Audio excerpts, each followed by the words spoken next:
Reviewing Craftsman electric pressure washer, 1900 PSI, 1.2 gallons per minute. This is something that I think that everybody should have at home for car washing or general cleaning purposes in general.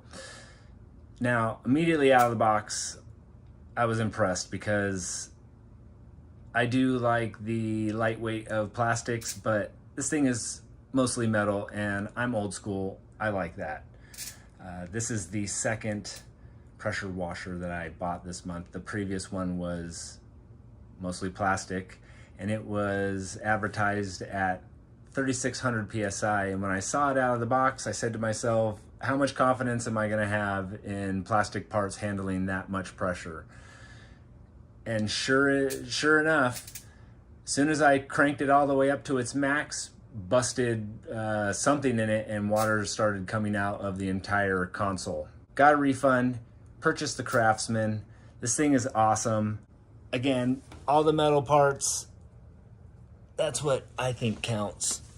Things like the wheels and the little accoutrement, you can make those plastic, but I'm into metal. It just feels, more sturdy that way. It doesn't take much to run this.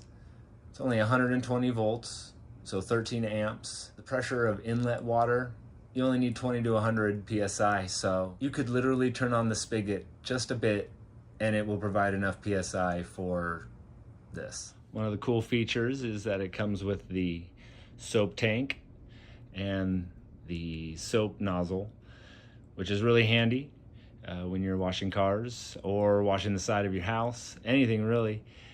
Cuts out a lot of the work. The only drawback that I would say would be the selection of nozzles. I wish they could have gotten a little bit more.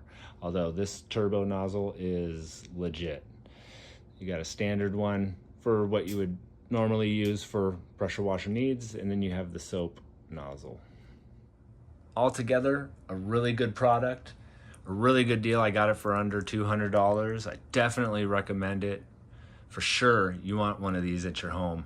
I use it for mobile car wash and detailing, and I use this thing predominantly on cars and boats. It does everything. It's awesome.